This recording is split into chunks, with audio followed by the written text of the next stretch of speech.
Esports on the blue side, Falcon Esports on the red. Faramis, Valentina, Joy taken out here by onic Esports. And meanwhile, on the other side, some respect bands coming out. The Glue, the 1-1, and the Fanny. So, already, first pick up here for onic Esports. Trex, what are you thinking they're looking to prioritize here? With the 1-1 already being banned out, maybe locking the gold lane right away. It doesn't seem like Falcon wants to go too heavily into Kairi.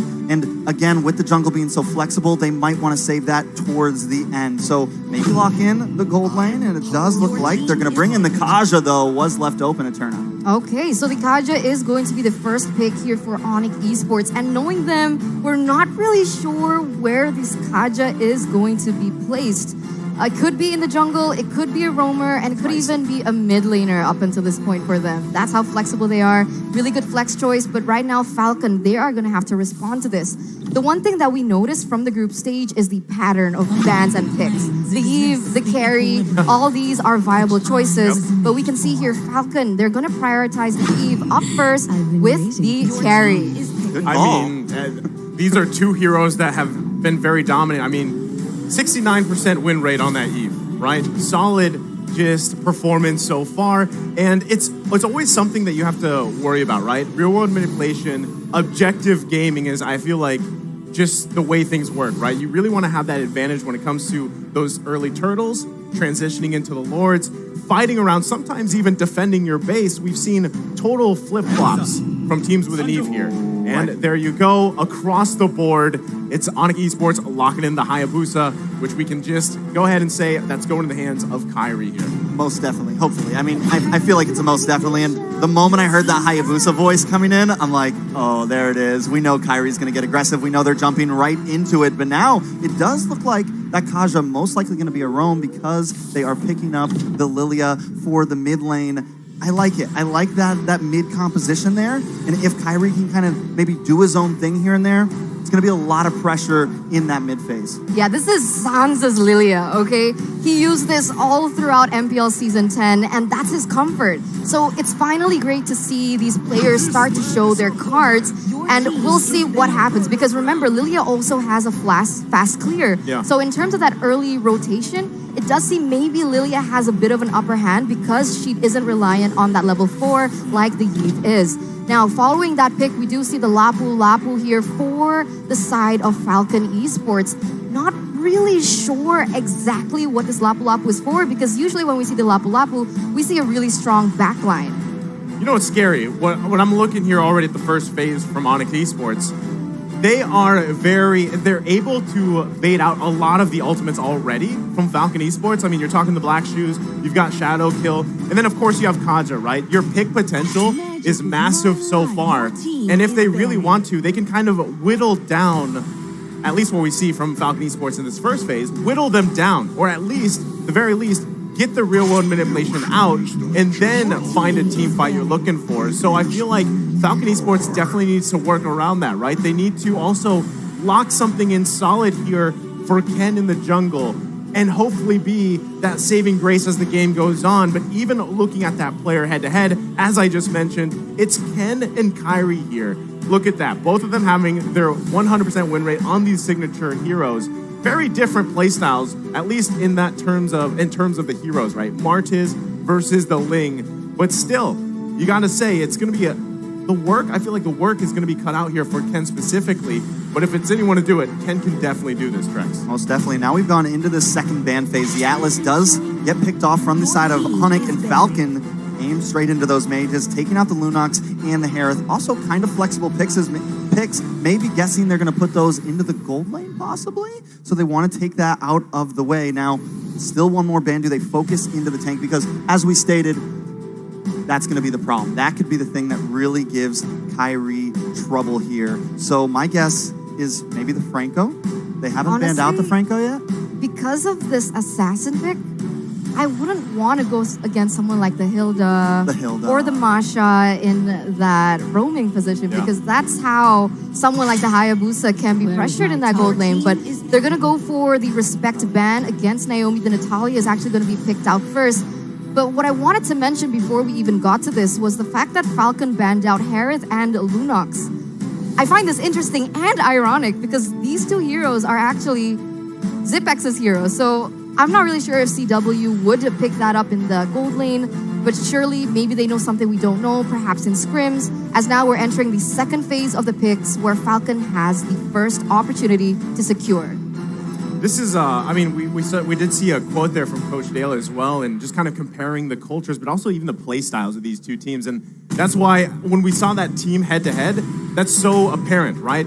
They love these fights. They love also to play around their junglers if they can. But the lock-in is going to be the Fredrin here. An interesting fact, right? Fredrin is locked in. I think he's been picked almost, every single game or something like that. But the win rate... 35.29%. Not good. Not good. That's not good. Red. It's group stage. It's group stage. It's group stage. You're right.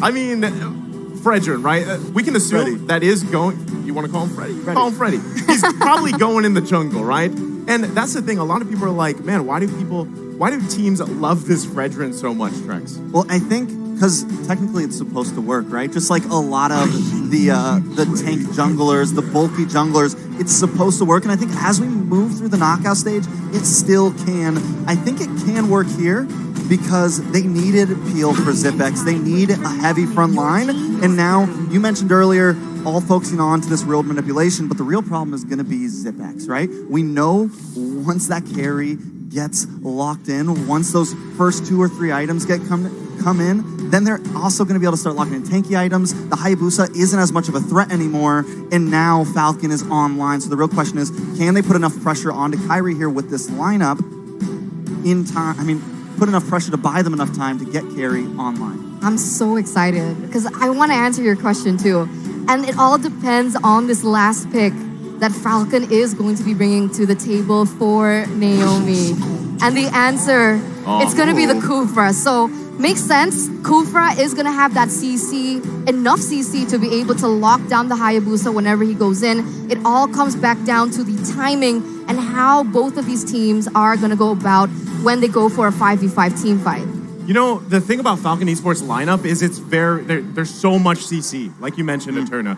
But if for some reason Zipex cannot shine on the carry, right? Which is, it is a tough situation to get to that point, but still, if you don't have that or even that Eve available, the damage is shut down, you're left with just a CC train at that point, right? You're going to be taunting, you're going to be setting things up, but if the damage isn't there and you're being outpaced by onic Esports, that's going to be troubling, especially with pick-off potential on demand with having a Kaja. And not only that, but looking at the gold lane, right? CW, I feel like on this Beatrix may have the upper hand in the early game. A bit more range, a bit more variables coming in with the Beatrix. So many different options. Harry's going to have to play it a little bit safe, and I'm wondering if Falcon are going to kind of play the babysitter. Well, here we go. Cheer for your team. It's Falcon Esports versus onic Esports to kick off day number 1 here for the knockout stages. Okay, this is interesting, right? Because technically, when we're looking at both of the drafts, they can counter one another. But look at this. Already you can see Keyboy trying to pressure the jungle, trying to pressure Ken from those rotations. And like I mentioned earlier, this matchup between Yves and Lilia is going to favor Sans for a bit, especially in that early game, because he isn't reliant on that level 4. Whereas Justin, he needs to wait a little bit more to get those items, to get that damage, and also to get that real-world manipulation. I think one of the biggest things here, right, is if you're Falcon Esports, you don't allow Kyrie to get an early kill. I mean, there's already so much poke back and forth. Justin, even having to walk back to the tier 2, isn't even sure if he wants to recall there just yet. But still, don't give Kyrie that early kill to not allow onic Esports to snowball here if you're Falcon Esports. But there's a big problem, right? The whole thing for Falcon was to put pressure onto Kyrie, and onic is answering back by putting pressure of their own, already going into Falcon's jungle, not letting Naomi even step out into onyc's jungle. There's a lot of comparison, right? Like, in this current meta, what is more important? And I do believe that the mid lane is going to be the #1 issue when it comes down to those rotations, right? Because even if you lose the gold lane matchup, even if you lose the EXP lane, if you are able to clear faster and if you are able to rotate faster, that can alleviate any problems in terms of that draft. And so far, this is what we see Falcon lacking in the drafting. Well, right now, I mean, as everybody gets closer to that level 4 here, the first hurdle of the game is going to be up. You can already see Ken getting in position here.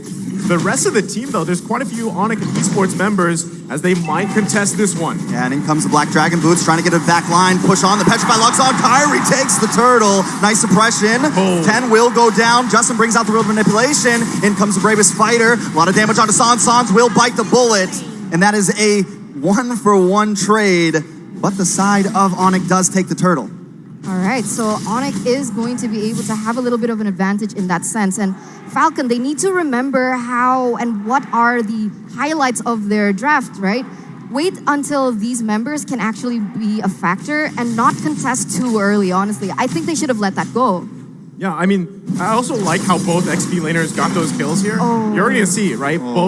This is what you can expect from Kyrie, right? He is going to just be all in your space in your jungle. Whoever is going to be playing against them, and that's something you have to play around here. So still, Falcon Esports, Yellow Flash grabbing that early kill here. We've seen just how strong a Lapu Lapu can even be. Sometimes he has to go 1 versus 2. It should work out, but still, pressure here on Ken's purple.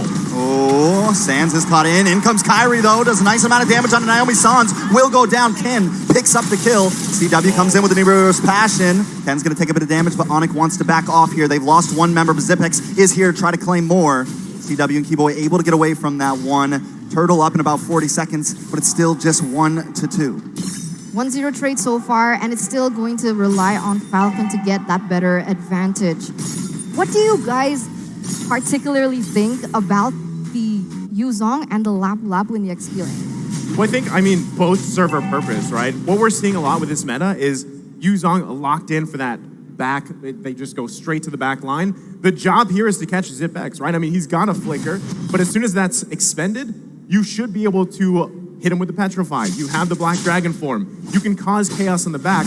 Meanwhile, you're still baiting everything out and relying on Keyboy to find that Divine Judgment lockdown.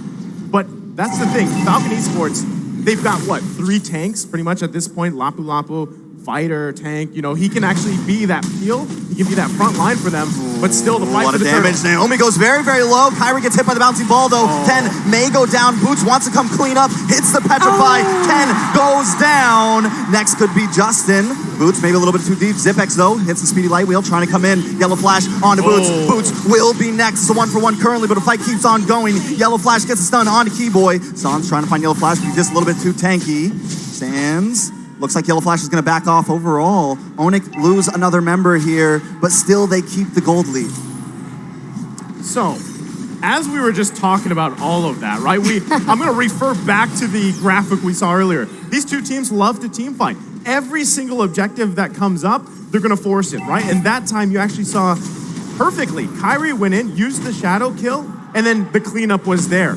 And Justin, by the way, has just now reached a total of 200 assists for his professional MLBB career. This guy is massive. He's reliable. Yeah. That's the main pillar of Falcon, the one who stays reliable, stays consistent, trying to deal damage from that back line, and also something that all the other members from that team can fall onto when things get rough. I mean, right now, Ken isn't having the best time, right? With a 1-2-0 KDA, his main highlight of the career here in the group stage is the fact that he was able to get the objectives. But right now, onic Esports, they've been the one in the upper hand in terms of that objective. And so we see Yellow Flash being the main carry here up until this 5th minute. And this Lapu Lapu is going to start snowballing. He has the CC, he has the damage. onic Esports, they need to be very aware of his positioning when they go for a 5v5 team fight, or they might actually fall short. Well, this is the great thing for Falcon, right? Zipex has mainly been able to just farm up. And yes, Justin's here kind of helping him, but he might be Justin looking does for bring Sans. out the real manipulation. Keyboy's going to try to come in. Possible dive here. Don't think we're going to see too much, but with the turtle up in 19 seconds, this could be a nice advantage for onic. They kind of claim the pit. You've lost that utility from Justin there in the real manipulation. So onic, once again, still kind of feels like they're controlling the game here, controlling the tempo here, holding the gold lead and moving forward. Well, that's the thing, right? They're looking for a clean sweep on the Turtles as the 3rd one of the game has now spawned. And as you mentioned, Trex, onic getting a position here, but once again, Falcon Esports wants to contest this one. Ooh, Naomi comes in, nice Tyrant's Rage. Keyboy takes a lot of damage trying to get away. Ken wants to find him, but Keyboy is able to escape. Turtle still on the field. Naomi very low along with Justin. And Kyrie picks it up. That's a double kill. In comes the Black Dragon. It's a show, boys. Boots now trying to get away though. Suppression does land onto Yellow Flash. Yellow Flash wants to move in. CW is here doing a nice amount of damage. They've forced to back off. Falcon will not claim this turtle. Oh, see, that's the thing. Every time they go for a 5v5, Falcon always falls short in this team fight. It was great, though, with the way that they did it, right? They were able to eliminate Kyrie first, prevent that damage from penetrating even worse. And that's the thing, because when Kyrie gets left open, he goes in for a double kill, even a triple kill. But oh my god, Falcon, they get the turtle. That was so close. I thought the snipe was definitely going to hit it, but Justin is now here. Sans very, very low. Naomi trying to find him. Sans able to get away with just a sliver of health. This is a game, guys. This is definitely a great first game of the knockout stage. I feel like so many times throughout the groups we saw, I think it had to be Sanji that would flicker in, called the athletic flicker, get the one hit off. But let's take a look here at the emblems. Anything sticking out specifically that's giving an advantage here for one of the teams, Eterna? Honestly, at this point, they're all standard emblems, but the thing is, it kind of shows and reflects about the gameplay that they want to go for, right? We can see that Hayabusa Kyrie, he opted for the assassin emblem, the high and dry, who is going to have an advantage in those 1v1 situations. So we know Kyrie, he wants to go for the pickoffs, he wants to go for the kills, whereas someone like Ken with the Demon Slayer emblem, he's looking more on the objectives. And we see that kind of reflected, even though it has been kind of taken away from Falcon when we see here in the 8th minute. Well, right now, Falcon Esports coming up with a plan of their own. And remember, this is going to be the charge up. There's only 2 members here for onic Esports, but no one going to commit just yet. Still, this is the crucial, right? Whatever team can find a pick-off first, it'll allow you to get that space you need. You still have 40 seconds till that Lord is up here. But still, both teams also holding on to quite a bit of map control, right? The tier 1s in the mid lane actually are still up. So if one team or the other wants to focus on getting that objective down, gives them that advantage in space. But that's why we see them pressing for any pick they can find here.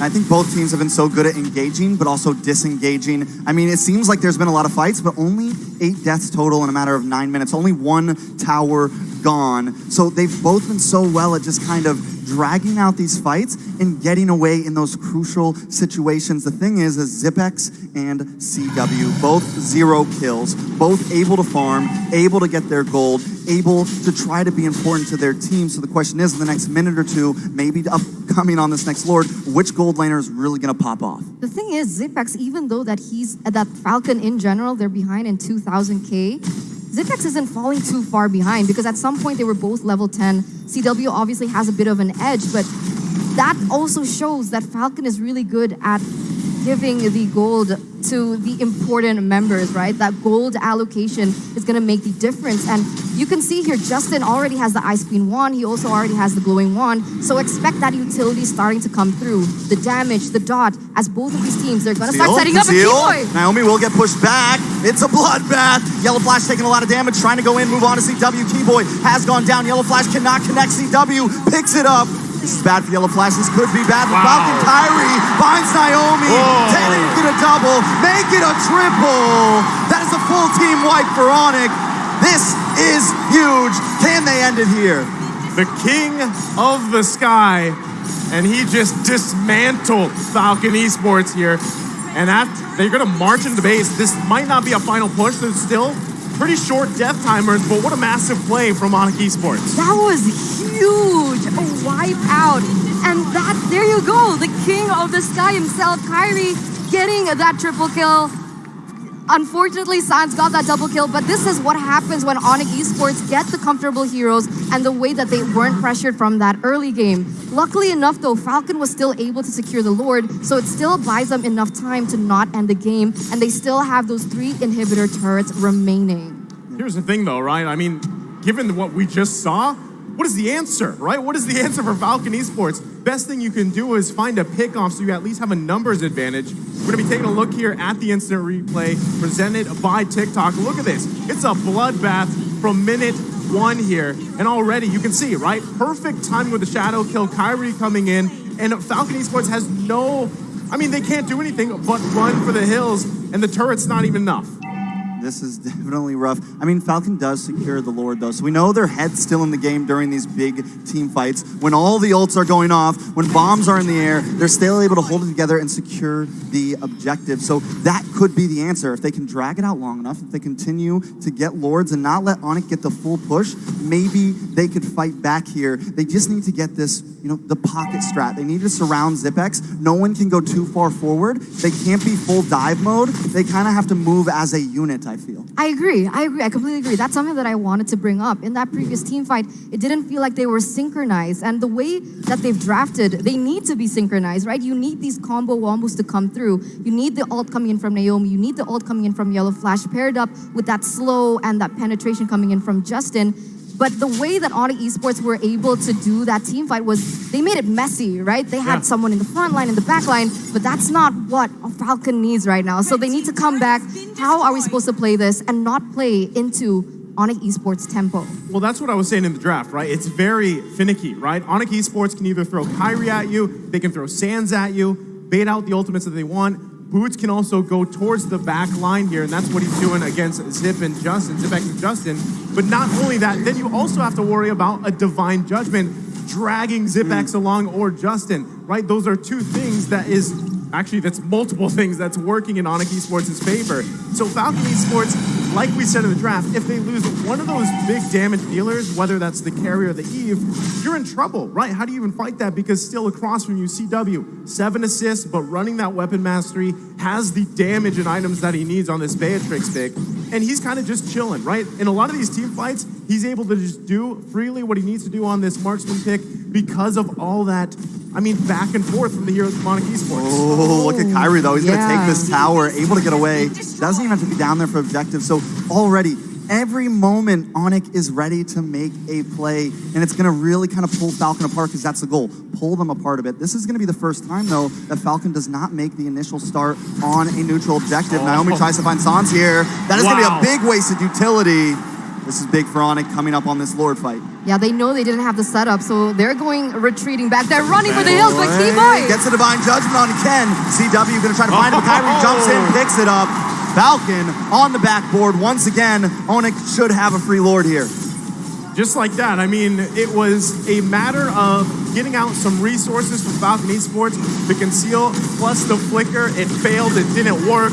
And now onic Esports securing themselves another Lord here. Actually, the second Lord of the game. They'll be able to march in. And also, keep in mind, Kyrie being able to take down that inhibitor turret in the mid lane, they should be able to get, if not one, maybe even all the inhibitor turrets as Falcon Esports has to deal with this. The clear potential, though, we're talking about 9K gold lead here for onic Esports. That is massive in the itemization department. Yeah, right now, Kyrie, they're really optimizing and utilizing the fact that they have better mobility.